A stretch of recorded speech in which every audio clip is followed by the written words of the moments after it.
जी Nepal HD television अब तपाईं सँगसँगै।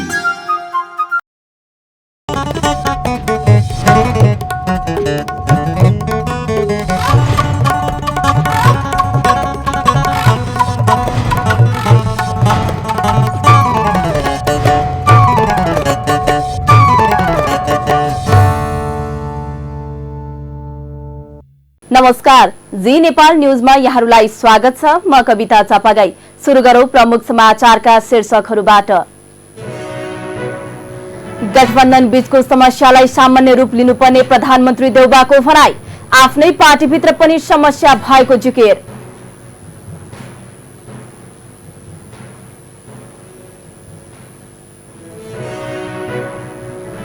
एमाले भारतीय संगठन युवा संघद्वारा अर्थमन्त्री शर्माको राजीनामा माग। सीसीटीभी फुटेज गायब गरेको आरोप।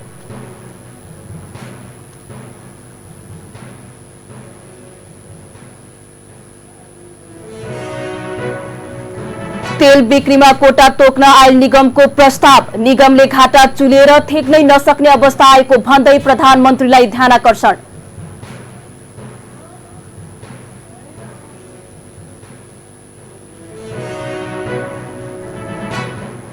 इटालीमा 70 वर्ष यताकै ठूलो खडेरी। 5वटा क्षेत्रमा आपतकालीन अवस्थाको घोषणा।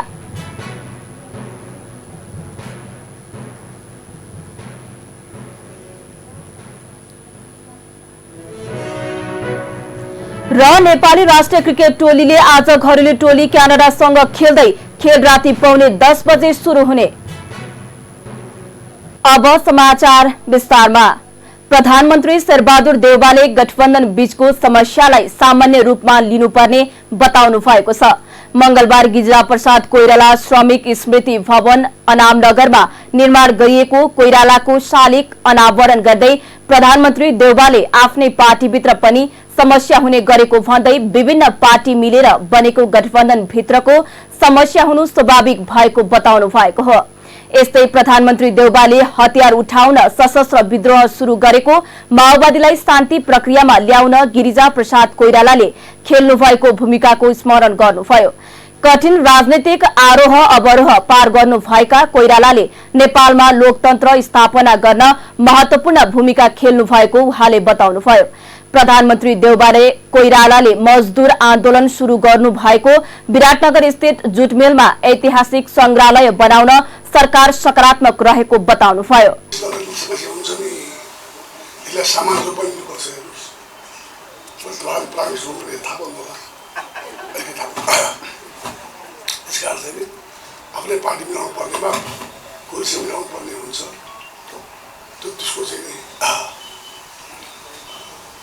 आवश्यकता त्यो हो। त्यस कारण चाहिँ त्यहाँतिर साथीहरू बुझ्नुपर्छ भन्ने लाग्छ मलाई।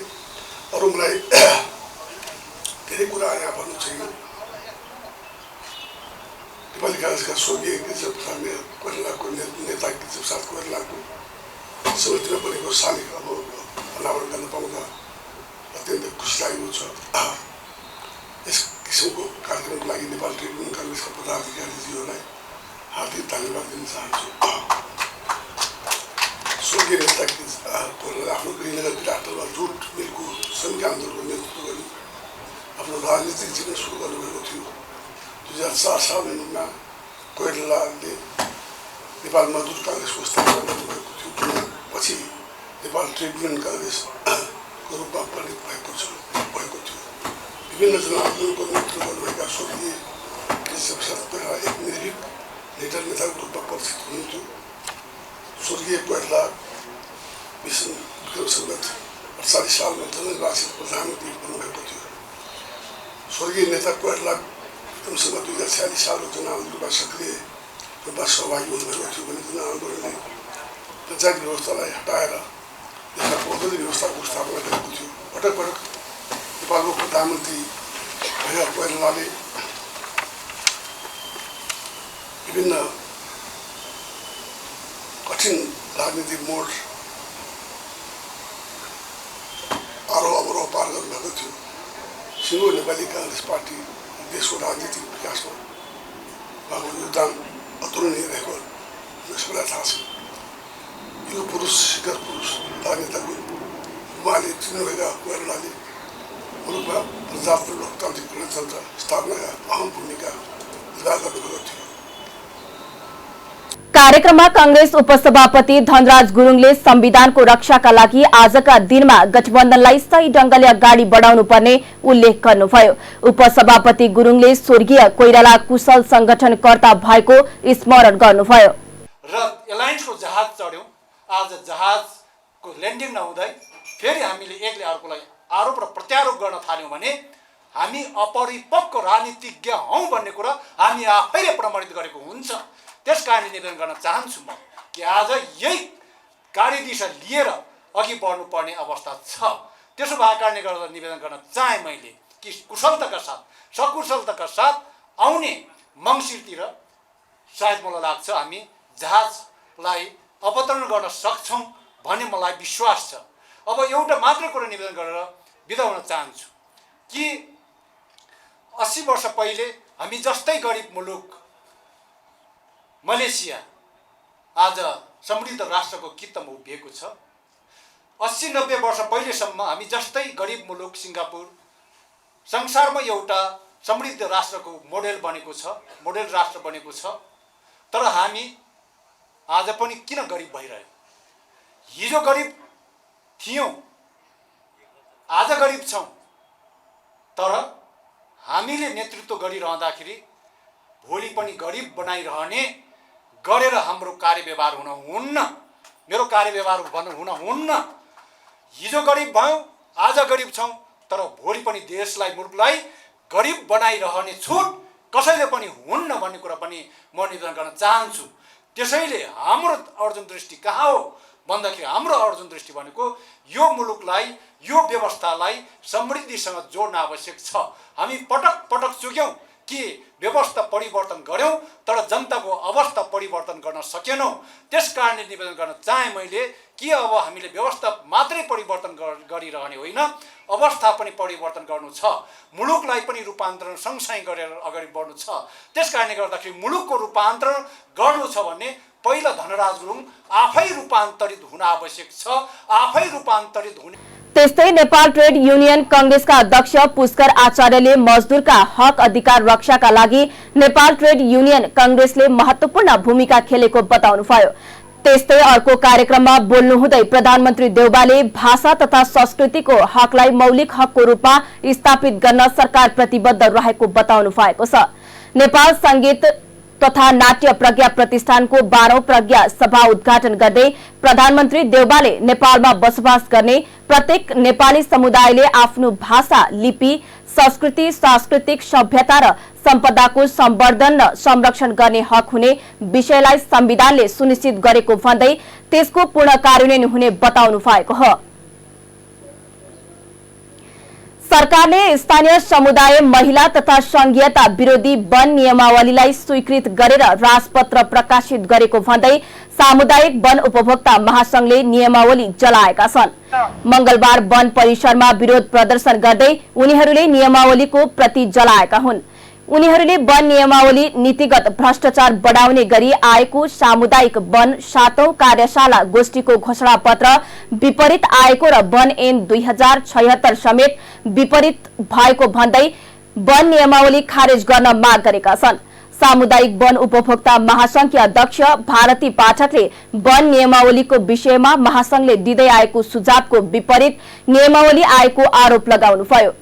संविधान विपरीत नियमावली आएको र यसले वन उपभोक्ता समूहको अधिकारलाई कुण्ठित गरेको उहाँले बताउनुभयो। आएको बेला समुदायको अधिकार सुनिश्चित गर्ने गरी जुन वन ऐन बनेको थियो त्यो वन ऐनलाई चाहिँ नयाँ बनाउनु पर्छ भनेर चाहिँ संविधान प्राप्त भएपछि वन ऐन 2076 बन्यो। वन ऐन 2076 बनिसकेपछि वन ऐन 2076 लाई कार्यान्वयन गर्ने गरी वन नियमावली समयमै बन्नुपर्छ भनेर हामीले सरकारलाई पटक पटक आग्रह गर्यौं, अनुरोध गर्यौं। 2076 सालमा वन ऐन आइसकेपछि सरकारले यति धेरै चाहिँ वन नियमावली नबनाइकन यति धेरै समय लियो कि वन ऐनलाई कार्यान्वयन गर्न नदिनको लागि 76 पछि अहिले आएर 79 मा मात्रै वन नियमावली बनायो र त्यति बेला वन नियमावलीको ड्राफ्ट बाहिर आउँदाखेरि हामीले सञ्चारकर्मी साथीहरूलाई आग्रह गरेका थियौँ कि पुरै समुदायको अधिकार कटौती गर्ने गरी वन ऐन 2076ले दिएको अधिकार, त्यसै गरी संविधानमा चाहिँ प्राकृतिक स्रोतमाथि स्थानीय समुदायको अग्राधिकारको विषयमा प्रष्ट रूपमा लेखिएको छ। तर संविधानलाई कार्यान्वयन नगर्ने गरी कानुन बन्ने, कानुनलाई कार्यान्वयन नगर्ने गरी कानुनको विरुद्धमा गएर चाहिँ नियमावलीहरू सरकारले बनाउने जुन दुष्प्रयास गर्यो, त्यो ड्राफ्ट आउने बित्तिकै हामीले सार्वजनिक रूपमा सरकारसँग आग्रह गरेका थियौँ कि उपभोक्ताको अधिकार कुण्ठित हुने गरी तपाईँले वन नियमावली ल्याउनु भयो भने देशभरिका 1.5 करोड जनता मात्रै छैनन् कि सबै नागरिक सङ्गठनहरू राष्ट्रिय अन्तर्राष्ट्रिय स्तरमा जान हामी बाध्य हुनेछौँ भनेर 1 महिनासम्म हामीले स्ट्यान्डअप कार्यक्रम यहाँ आयोजना गरेका थियौँ र सरकारले कार्यदल बनायो। कार्यदल बनाएर नागरिक सङ्गठनको तर्फबाट सामुदायिक वन उपभोक्ता महासङ्घ नेपाल र वन मन्त्रालय विभाग बसेर उहाँले सबै अधिकार संघीय सरकारले लिने गरी ल्याएको नियमावली कुनै हालतमा मान्य नहुने स्पष्ट पार्नुभयो। सांसदहरूले काठमाडौँ उपत्यकाको सुरक्षा व्यवस्था केन्द्रकै मातहतमा राख्न सुझाव दिएका छन्। सिंहदरबारमा मंगलबार बसेको प्रतिनिधि सभा अन्तर्गतको राज्य व्यवस्था तथा सुशासन समितिको बैठकमा नेपाल प्रहरी र प्रदेश प्रहरी कार्य सञ्चालन सुपरिवेक्षण र समन्वय ऐन 2076लाई संशोधन गर्न बनेको विधेयकमाथि छलफल गर्दै अधिकांश सांसदहरूले यस्तो सुझाव दिएका हुन्। सुरक्षा संवेदनशीलतालाई मध्यनजर गर्दै उपत्यकाको सुरक्षा व्यवस्था केन्द्रकै मातहतमा राख्नुपर्ने उहाँहरूको भनाइ छ। बैठकमा माओवादीका केही सांसदहरूले भने मुलुक संघीयतामा गइसकेकाले उपत्यकाको सुरक्षा पनि प्रदेशलाई नै दिँदा उपयुक्त हुने धारणा राखेका थिए। बैठकमा कांग्रेस सांसद डिला संग्रौलाले ललितपुर र भक्तपुरको सुरक्षाको जिम्मा संघले राख्ने व्यवस्था उचित रहेको बताउनुभयो। उहाँले मुलुकको राजधानी काठमाडौँ उपत्यका भएकाले सुरक्षा संवेदनशीलतालाई संघीयतासँग जोडेर प्रदेशको अधिकार खोसियो भन्न नमिल्ने धारणा राख्नुभयो। कोडै गरेर काठमाडौँ, ललितपुर, भक्तपुर जुन प्रदेशलाई दिएको अधिकार चाहिँ नेपाल प्रहरीलाई दिनुपर्छ, संघलाई दिनुपर्छ भनेर आएको छ। यसमा म सहमत छु। यो सहमतिका पनि मेरा 2-4 तर्कहरू छन् सभापतिज्यू। पहिलो तर्क भनेको के हो भने हामी यो केन्द्रमा संघमा हामी छौँ। केन्द्रीय शासन भन्ने केन्द्रीय शासन हुनु पर्यो भन्ने कुरा होइन कि। त्यसकारणले गर्दा यो केन्द्रको राजधानी पनि हो नि त। संघमा हेड अफ द स्टेट, राष्ट्रपति, उपराष्ट्रपति, प्रधानमन्त्री, सारा मन्त्रीहरू हामी मान्ने पनि विभिन्न प्रदेशबाट यही ठाउँमा छौँ कि। यो 3टा जिल्लाको राष्ट्रिय सुरक्षा र सुरक्षा जस्तो संवेदन विषयलाई चाहिँ हामीले संघीयतासँग गाँसेर प्रदेशको अधिकार खोसियो भन्न मिल्छ र? त्यसकारणले गर्दा चाहिँ यो जुन आएको छ यसलाई चाहिँ नेपाल प्रहरीले हेर्ने गरी आएको छ, यो ठिक छ। दोस्रो, हामीले औलाउन पर्ने अन्तर्राष्ट्रिय अभ्यासहरू, प्रयोगहरूलाई पनि हामीले हेर्नुपर्छ। जुन कुरा हिजो गृहमन्त्रीले आफ्नो यो भनाइहरू किन विधेयक ल्यायो सरकारले, अध्यादेशलाई प्रतिस्थापन सहित संशोधन विधेयक त आवश्यकता परेर ल्यायो नि त भनिसक्नु भएको छ। अन्तर्राष्ट्रिय अभ्यासलाई हेरौँ, हाम्रा नजिकै छिमेकी राष्ट्रहरूलाई हेरौँ, जहाँ सङ्घीय सरकार छ त्यहाँको शान्ति सुरक्षा, राष्ट्रिय सुरक्षाको विषयवस्तु नेपाल प्रहरी, त्यहाँको सङ्घको प्रहरीले हेर्छ। यो कारणले पनि यो ल्याएको प्रस्ताव ठिक छ जस्तो मलाई लाग्छ। दोस्रो, संघीयताको सवाल पनि उठ्यो। स्वभावतः हामी तिनै तहको सरकारको अभ्यासमा छौँ, हामी कानुन बनाउने तहमा पनि छौँ। तर यो 3टा सुरक्षालाई हेरेर सबै संविधानले दिएको अधिकार, संघीयताको अधिकार खोज्न लाग्यौँ, प्रदेश प्रहरीको अधिकार हामी खोज्न थाल्यौँ, यो संघीयता विरोधी भयो भनेर हामीले आफै तर्क गर्यौँ भने हामी यही सङ्घमा यही बसेर नै सांसद छौँ। यो तर्क कहाँसम्म हुन्छ? एमाले सांसद खगराज अधिकारीले विदेशी अपराधको सम्भावनालाई समेत ख्याल गरेर राजधानीको सुरक्षाको जिम्मा केन्द्रले जिम्मा लिनुपर्ने बताउनुभयो। तर्क गर्ने मान्नेले पनि मैले पनि होइन, किन शिविरमा लिएर गएको भनेर गृह सचिवले पनि कान ठाडा गर्नुपर्ने, आइजिपीले सुन्नुपर्नेसम्म बनायो। यहाँको सेक्युरिटी त एकदमै संवेदनशील छ भने त्यही तर्कले पुष्टि गर्छ नि। किनभने राष्ट्रिय अन्तर्राष्ट्रिय सिङहरू हुन्छन्, इन्क्वायरीहरू हुन्छन्, चासोहरू हुन्छन्। अनि यसो सोधिहाल्यो भने हाम्रो 2टा छिमेकीहरूले के आज इन्फर्मल डायलगमा मन्त्रीहरूसँग हुन्छ नि त, बोर्डरका कुराहरू हुन्छन्, भारतको चिनको सुरक्षासँग सम्बन्धित मन्त्रीहरूसँग हाम्रो गृहमन्त्रीले डायलग गर्नुपर्ने हुन्छ। त्यतिखेर त देशको प्रतिनिधित्व हुन्छ नि। त्यस कारण हाम्रो गृहमन्त्रीले जवाफ दिनु पर्दा त्यो तपाईँ नै गृहमन्त्री भए पनि म भए पनि के गर्नु पर्ला भनेर भन्नुपर्दा हामी त्यतिखेर त राष्ट्रको प्रतिनिधित्व गरेर आउँछौँ। यहाँ त अब बाहिरको हाम्रो पार्टीको देशभित्र पार्टीको प्रतिनिधित्व गरेर आउँला, तर त्यहाँ त देशको प्रतिनिधित्व गर्छ। त्यो बेला अनि के अमेरिकी सहायक विदेश मन्त्रीले शिविरमा घुम्नु गए हो भनेर उहाँको हाम्रो गृह सचिव समकक्षले सोध्यो मात्रै भने पनि डिप्लोमेटिक भ्यालु त त्यसको अर्को हुन्छ नि। त्यस कारणले सेक्युरिटी पर्सपेक्टिभबाट हामीले यो जिम्मा लिँदाखेरि प्रदेश प्रहरीको अधिकार खोसियो भन्ने तर्क गर्नु आवश्यक छ जस्तो लाग्दैन मलाई। एक दोस्रो कुरा, बरु अब हामी संवेदनशील हुनुपर्ने के देखिन्छ भने यो ऐनसँग सम्बन्धित कुरा होइन, तर गृह मन्त्रालयले तयारी गर्नुपर्छ। यो हाम्रो बोर्डरको सेक्युरिटीका कुराहरू जुन छन् नि त्यसमा हामी फेरि विचलित भयौँ कि अध्यागमनको कानुन झिकेर ल्याउने हामी फेरि, अनि यतातिर चाहिँ नि प्रदेशको चाहिँ अधिकार खोसियो कि क्या हो भन्ने मान्नेहरूलाई आशंका हुनुपर्ने विशेष सुरक्षाको प्रबन्ध गरेर ल्याएको हो नि त्यो। यसको लागि हामी सबै वेल स्किल हुनु पऱ्यो, इक्विप्ड हुनु पऱ्यो। हामी सम्पूर्ण कुरा चाहिँ सेन्ट्रलले थाहा पाउनु पऱ्यो, प्रदेश हुँदै थाहा पाउनु पर्ने भन्दा पनि यहाँ डिप्लोमेटिक मिसनहरू त यहीँ बस्छन्। त्यस्तै माओवादी सांसद यशोदा सुवेदी गुरुङले प्रदेश प्रहरीको अधिकार क्षेत्रलाई हस्तक्षेप गर्न नहुने बताउनुभयो। उपत्यकाको सुरक्षाको विषय भनेर प्रदेशको अधिकार कटौती गर्न नहुने उहाँको भनाइ छ। संघीय प्रहरीलाई नै नियन्त्रण संघीय प्रहरीकै नियन्त्रणमा ल्याउने गरेर चाहिँ अब अधिकार प्रदेश प्रहरीको अधिकारलाई चाहिँ संघीय प्रहरीकै नियन्त्रणमा ल्याउने गरेर चाहिँ गरेका छौँ। यद्यपि एउटा कुरा चाहिँ कस्तो भ्याली उपत्यकाको सवालमा राजधानी भएको हुनाले एउटा तर्क चाहिँ यहाँहरूले जो गरिरहनु भएको छ त्यो तर्कमा दम छैन, मैले भन्न खोजेको होइन, दम छ। भ्यालीको उपत्यकाको सुरक्षा राजधानीको हिसाबले एउटा सुरक्षा घेरा हुने भयो, अर्को चाहिँ यहाँको जनसङ्ख्या र यहाँको के अरे व्यावसायिकता, यो कारणले पनि अब यहाँको सुरक्षालाई चाहिँ गम्भीरतापूर्वक लिने कुरा सरकारले राज्यले लिन खोज्ने कुरा स्वाभाविक कुरा हो। तर यसमा पनि कस्तो छ त भन्दाखेरि हामीले चाहिँ पुरानो ऐनमा हामीले जे व्यवस्था गरेका छौँ त्यो पुरानो ऐनको व्यवस्थाले चाहिँ अपर्याप्त जस्तो लाग्दैन। पुरानो ऐनको व्यवस्था हेर्ने हो भनेपछि यहाँ संघीय प्रहरीको काम कर्तव्य अधिकार भनेर चाहिँ दिएको छ दफा 3 मा पुरानो ऐनको। यो दफा 3 चाहिँ हामीले सर पढ्यौँ र मूलत ख पढ्यौँ। दफा 3 को ख पढ्दाखेरि चाहिँ नेपाल सरकारले तोकेको महत्त्वपूर्ण व्यक्ति, स्थान, निकाय, राष्ट्रिय महत्त्वका आयोजना, अन्तर्राष्ट्रिय विमानस्थल, राष्ट्रिय राजमार्ग तथा विदेशी कूटनीतिक आयोगको सुरक्षा गर्ने भनेर चाहिँ यो भनेको छ। यसले के गर्छ त भन्दाखेरि चाहिँ यो लगायतका अरू सबै यहाँ चाहिँ अब कदेखि चाहिँ द सम्म यसको व्यवस्था छ। यो सबै हेर्दाखेरि चाहिँ प्रदेश प्रहरीलाई आवश्यक समन्वय गरेर नेपाल प्रहरीले धेरै नै काम गर्न सक्छ।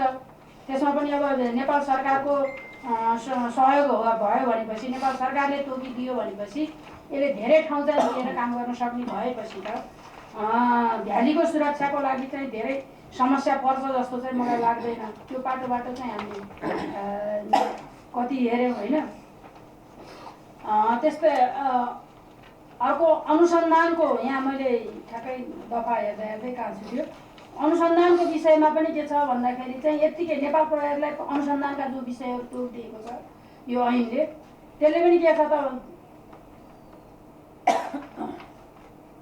नेपाल प्रहरीले अनुसन्धान गर्ने भनेर दफा 4 मा चाहिँ अनुसन्धानका विषयहरू पनि जो तोकिदिएको छ, यसले पनि के गर्छ त भन्दाखेरि चाहिँ धेरै ठाउँमा नेपाल के अरे अनुसन्धान गर्न पाउने व्यवस्था गरेको हुनाले चाहिँ भ्यालीको सुरक्षा काम कर्तव्य। काठमाडौँमा गृहमन्त्री बालकृष्ण खाडले सुरक्षा संवेदनशीलतालाई ध्यानमा राखेर उपत्यकाको सुरक्षा जिम्मा संघीय प्रहरीलाई दिन लागेको जानकारी दिनुभयो। उहाँले अन्तर्राष्ट्रिय परिदृश्यलाई मध्यनजर र VVIP को आगमनले पनि केन्द्रको सुरक्षा मजबुत बनाउनु पर्ने धारणा राख्नुभयो। त्यो भएपछि त राजधानी उपत्यकाको सुरक्षा नै गम्भीर बन्यो। केन्द्रीय संसदमा यी कुराहरू उठ्नु स्वाभाविक पनि हो। त्यसलाई हामीले व्यवस्थित गर्ने हो, सुरक्षाको स्थिति मिलाउने हो, जनताको सुरक्षा पनि गर्ने हो। त्यसले गर्दा यस्ता घटनाहरू राजधानीभित्र रोजै भइरहन्छ, दिनदिनै भइरहन्छ। त्यस कारणले सङ्घीय सरकार सञ्चालकहरूको जवाफदेहिता र जिम्मेवारी पनि हो। कहिलेकाहीँ यो जवाफदेहिता र जिम्मेवारीले धेरै नै कार्यव्यवस्था पनि हुँदो रहेछ। जस्तै पछिल्लो यो विषयमा प्रसङ्गले अर्को अर्थ लाग्दा जुन सदनबाट हामीले केही प्रस्तावहरू पास गरेका छौँ, ती प्रस्ताव पास गर्ने बेलामा जनस्तरमा यो प्रस्ताव तत्काल पास गर्न हुँदैन भन्ने पनि थियो। अझ सरकारमै सामेल साथीहरूको पनि त्यो खालको धारणा स्थितिमा आयो। सदनलाई व्यवस्थित गर्ने र सदनमा प्रस्ताव अगाडि बढाउने दायित्व त थिँदै नै थियो राजनीतिक दलहरूको, जनताजन गठबन्धनको, सरकारको, प्रतिपक्षको, सबैको। अब सडकलाई व्यवस्थित गर्ने पनि दायित्व हो।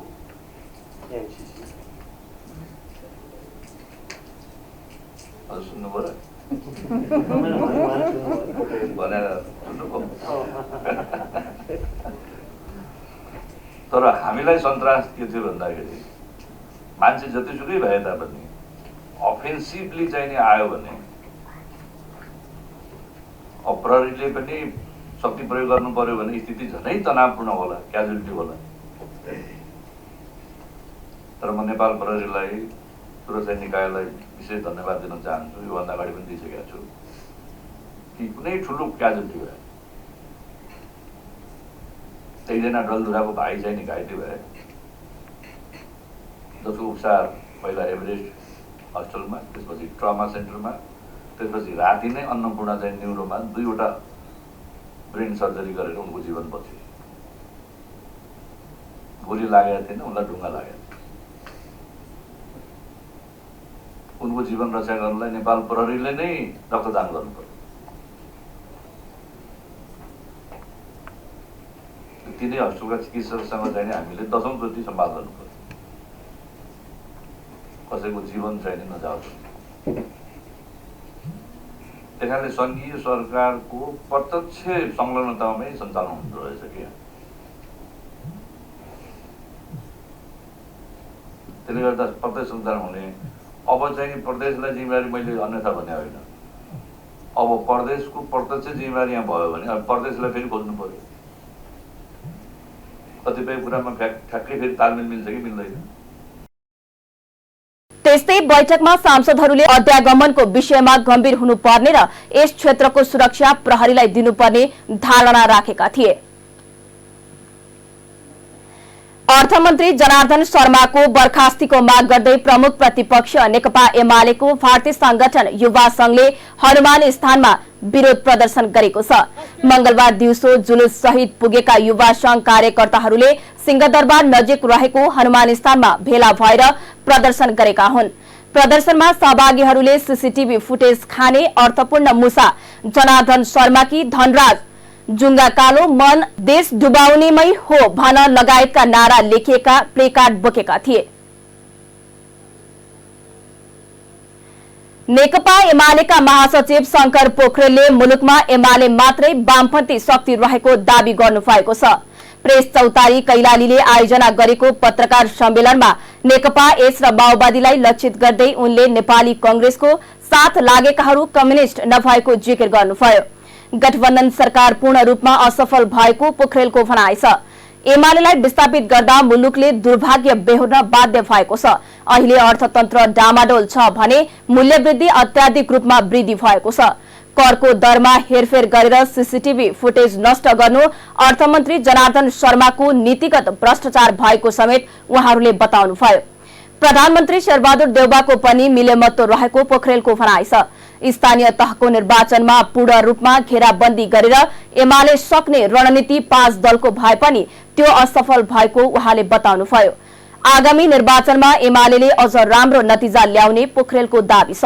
स्थानीय आवश्यकताको आधारमा तालमेल हुन सक्ने भन्दै महासचिव पोखरेलले नीतिगत नेतृत्व छोडेर भने तालमेल हुन नसक्ने बताउनुभयो। सरकारले देशैलाई लोड सेडिङ मुक्त घोषणा गरेको बेला नेपाल विद्युत प्राधिकरण धादिङ शाखाले भने प्रत्येक हप्ताको शनिबार विद्युत आपूर्ति सेवा बन्द गर्ने भएको छ। विद्युत आपूर्ति सेवा बन्द हुँदा धादिङमा ठूला तथा साना उद्योग व्यवसायीहरू मारमा परेका छन्।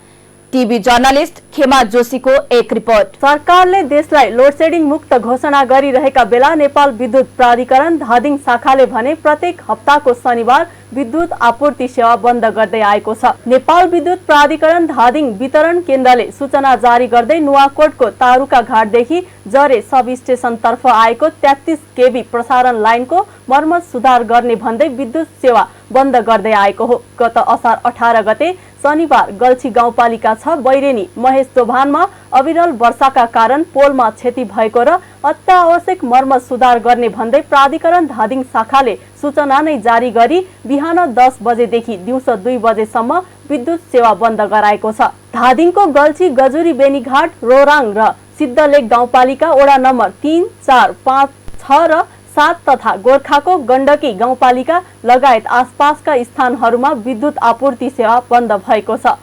उक्त समयमा धादिङको 3311 जहरे धादिङ बेसी र सल्यानटार सब स्टेशन अन्तर्गतका सम्पूर्ण 11 केबी फिडरहरू बन्द हुँदा थाक्रे, गल्छी, गजुरी, बेनीघाट, रोराङ, सिद्धलेक, ज्वालामुखी, नीलकण्ठ, नेत्रावती, डौजोङ, त्रिपुरा सुन्दरी, गंगा जमुना र आरुघाट लगायतका सम्पूर्ण क्षेत्रमा विद्युत सेवा अवरुद्ध भयो। यसरी प्रत्येक हप्ताको शनिबार विद्युत बन्द हुँदा प्राधिकरणलाई त सहज होला, तर विद्यार्थीहरू तथा व्यवसायीहरू भने मारमा परेका छन्। विद्युत बन्द हुँदा चर्को गर्मीको समयमा आम नागरिकले शास्ति खेप्न बाध्य भएका छन्। केही समय यता बढेको अत्याधिक गर्मीका बीच अघोषित रूपमा भइरहेको घण्टौको लोड सेडिङ र विद्युत आपूर्ति सहज हुँदा आम नागरिकको जीवन कष्टकर बन्दै गएको छ। गर्मीका बेला पटक पटक विद्युत आपूर्ति बन्द हुने र घण्टौसम्म नआउने हुँदा अधिकांश जिल्लावासी अत्याधिक शास्ति खेप्न बाध्य भएको आम नागरिकको गुनासो छ। विद्युतको मर्मत कार्य गर्नुपर्ने कारण देखाउँदै प्राधिकरणले बाध्य भएर विद्युत बन्द गरिएको नेपाल विद्युत प्राधिकरण धादिङले जनाएको छ।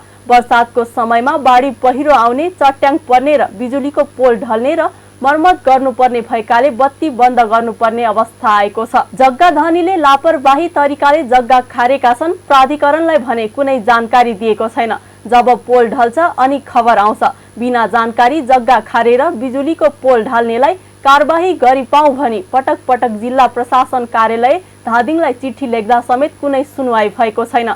नुवाकोटको तारुका घाटदेखि जरे सब स्टेशन तर्फ मर्मत गर्न र त्यस स्थानमा केही गर्नु पर्दा समेत विद्युत बन्द गर्ने गरेको छ।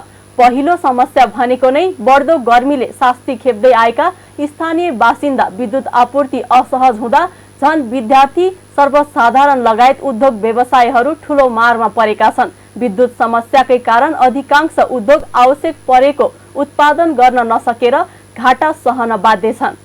जी नेपाल न्यूजका लागि खेमा जोशी, काठमाडौँ। निगमले घाटा चुलिएर ठेक्नै नसक्ने अवस्था आएको भन्दै प्रधानमन्त्रीको कार्यालय तथा आपूर्ति मन्त्रालयको ध्यानकर्षण गराएको छ। सोमबार दुवै निकायलाई पत्रचार गर्दै निगमले तत्काल स्रोतको जोहो नगरिए निकट भविष्यमा इन्धन आपूर्ति प्रभावित हुन सक्ने बताइएको छ।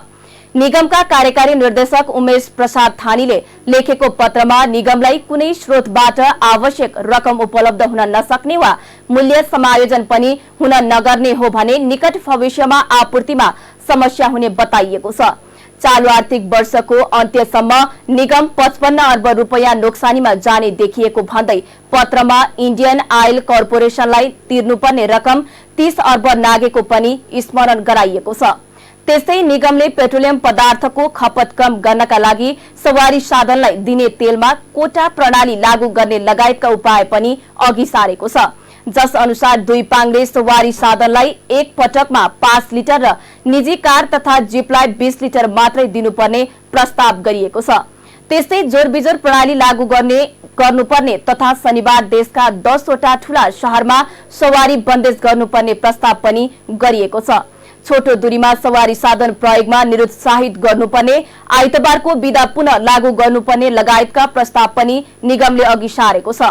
त्यस्तै डिजल र पेट्रोल प्रयोग हुने गाडीको आयात बन्द गर्नुपर्ने, ढुवानीका साधनलाई पूर्ण क्षमतामा चलाउनु पर्ने सुझाव पनि दिएको छ।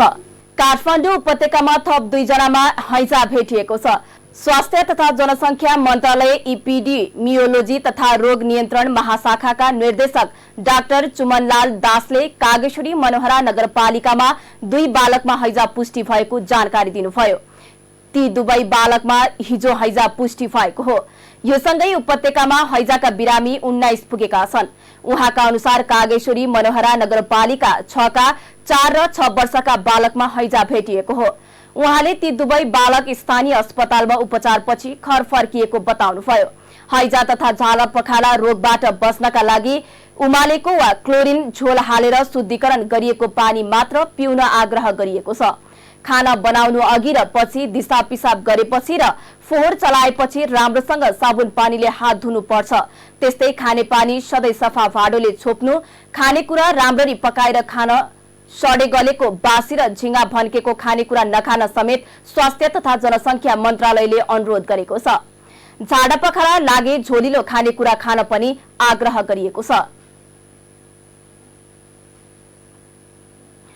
नेपालमा थप 90 जनामा कोरोना संक्रमण पुष्टि भएको छ। देशभर गरिएको 1944 पीसीआर परीक्षणका क्रममा 73 जना र 1168 एन्टिजेन परीक्षणका क्रममा 17 जनामा कोरोना संक्रमण पुष्टि भएको हो। कोरोनाका कारण मंगलबार पनि कसैको मृत्यु नभएको स्वास्थ्य मन्त्रालयले जनाएको छ। त्यस्तै थप 20 संक्रमित निको हुँदा हालसम्म नेपालमा 9,67,555 जना निको भएका छन्। हाल नेपालमा 401 सक्रिय संक्रमित आइसोलेसनमा रहेको मन्त्रालयले जनाएको छ। अब अर्थ समाचार। लगातार दोस्रो दिन पनि शेयर बजार दोहोरो अंकले घटेको छ।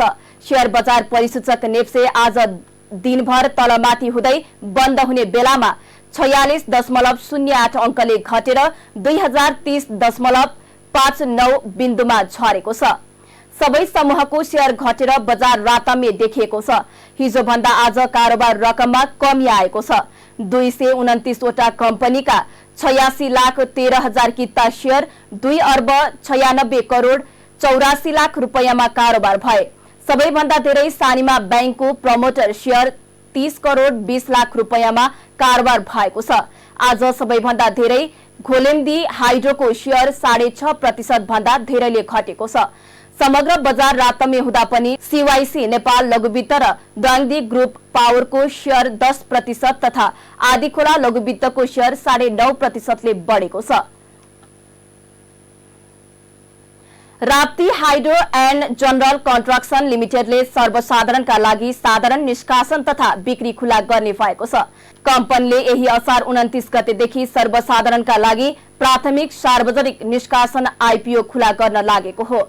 कम्पनीले यसअघि आयोजना प्रभावित क्षेत्रका बासिन्दाका लागि निष्कासन गरेको शेयरमा बिक्री नभएर बाँकी रहेको 37,623 किता सहित कुल 23,66,240 किता शेयर निष्कासन गर्ने जनाएको छ। कम्पनीले जारी गरेको आह्वान पत्र अनुसार कुल निष्कासित शेयर मध्ये 3% अर्थात 70,988 किता कर्मचारीका लागि र 5% अर्थात 1,18,312 किता सामूहिक लगानी कोषका लागि सुरक्षित गरेको छ। यसमा बाँकी रहेका 21,76,940 किता शेयरका लागि सर्वसाधारणले आवेदन दिन सक्नेछन्। लगानीकर्ताले आगामी साउन 1 गतेसम्म न्यूनतम 10 कितादेखि अधिकतम 21 लाख कितासम्मका लागि आवेदन दिन सक्ने र उक्त अवधिमा माग बमोजिम आवेदन नपरेमा साउन 11 गतेसम्म समय थप हुने सार्वजनिक आह्वान पत्रमा उल्लेख छ। अब अन्तर्राष्ट्रिय समाचार। इटलीका 5 वटा क्षेत्रमा खडेरीका कारण आपतकालीन अवस्थाको घोषणा गरिएको छ। इमिलिया सोमाग्रा, ट्रिउली, भेनेजिया, ज्युलिया, लोबार्डी, पिडमोन्ट र भेनेटोमा आपतकालीन कोषको समेत घोषणा गरिएको छ। यो क्षेत्र इटलीको कृषि उत्पादनको झण्डै 1/3 हो र 70 वर्षको सबैभन्दा खराब खडेरीबाट ग्रस्त बनेको छ। इटालीले यो वर्ष असामान्य गर्मीको लहर र खडेरीको सामना गरिरहेको छ। वर्तमान अवस्थालाई ध्यानमा राखेर प्रभावित नागरिकलाई राहत र सहायता प्रदान गर्नु आपतकालीन अवस्थाको उद्देश्य रहेको सरकारले जनाएको छ। खडेरी सामना गर्न सरकारले थप कदम चाल्न सक्ने र गर्मी मौसमको ताप लहरले स्थानीयलाई समस्या भएको समाचार संस्था रोइटर्सले जनाएको छ। आपतकालीन अवस्था घोषणाबाट क्षतिको क्षतिपूर्ति र सार्वजनिक सुरक्षाको ग्यारेन्टी गर्न सहयोग पुग्ने अपेक्षा छ। खडेरीकै कारण विद्युत उत्पादनमा ह्रास आएको छ। जलविद्युत प्लान्टहरू प्राय उत्तरी क्षेत्रमा छन्। राष्ट्रिय ऊर्जा उत्पादनको झण्डै 20% योगदान पुर्याएका छन्। अब खेल समाचार। क्यानाडा भ्रमणमा रहेको नेपाली राष्ट्रिय क्रिकेट टोलीले आज मंगलबार घरेलु टोलीको सामना गर्दैछ। पहिलो एक दिवसीय अन्तर्राष्ट्रिय अन्तर्गत नेपालले मंगलबार क्यानाडाको सामना गर्न लागेको हो। किम सिटी स्टेडियममा हुने खेल नेपाली समय अनुसार राति 9:45 बजे शुरू हुनेछ। दुई खेलको एक दिवसीय सिरिजका लागि क्यानाडा पुगेको नेपाल पहिलो खेलमा जित निकाल्दै सिरिजमा सुखद सुरुवात गर्न चाहन्छ। क्यानाडा पनि नेपाललाई हराएर घरेलु सिरिजमा सुखद सुरुवातको योजनामा हुनेछ। नेपाल र क्यानाडा बीचको दोस्रो एक दिवसीय बुधबार हुनेछ। विश्वकप लीग 2 अन्तर्गत स्कटल्याण्डमा आयोजना हुने त्रिकोणात्मक एक दिवसीय सिरिज अघि नेपालले क्यानाडाको भ्रमण गरेको हो। यसअघि नेपाली टोलीले स्थानीय ओन्टारियो क्लबसँग 2 अभ्यास खेल खेलेको थियो। दुवै खेल नेपालले जितेको थियो। क्यानाडासँगको सिरिज पछि नेपाली टोली स्कटल्याण्ड प्रस्थान गर्नेछन्। नेपालले स्कटल्याण्डमा हुने लीग 2 अन्तर्गतको सिरिजमा घरेलु टोली र नामिबियासँग खेल्नेछ। खेल समाचारसँगै हामी जी नेपाल न्यूजको अन्त्यमा आइसकेका छौं। जाँदा जाँदै प्रमुख समाचारका शीर्षकहरू पुनः एकपटक। गठबन्धन बीचको समस्यालाई सामान्य रूप लिनुपर्ने प्रधानमन्त्री देउबाको भनाई। आफ्नै पार्टीभित्र पनि समस्या भएको जिकिर।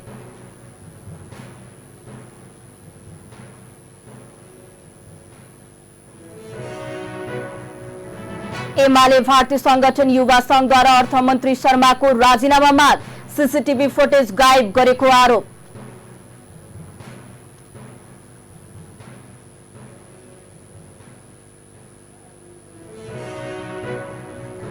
तेल बिक्रीमा कोटा तोक्न आयल निगमको प्रस्ताव। निगमले घाटा चुलेर थेक्नै नसक्ने अवस्था आएको भन्दै प्रधानमन्त्रीलाई ध्यानाकर्षण।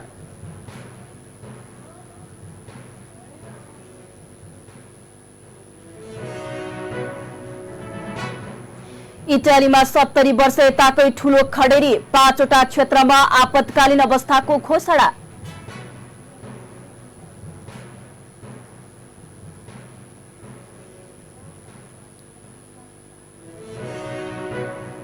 र नेपाली राष्ट्रिय क्रिकेट टोलीले आज घरेलु टोली क्यानाडासँग खेल्दै खेल राति पौने 10 बजे शुरू हुने। हौस् त अहिलेका लागि जी नेपाल न्यूज यति नै। ताजा समाचार र मनोरञ्जनका लागि जी नेपाल एचडी टेलिभिजन हेर्दै गर्नुहोला। नमस्कार।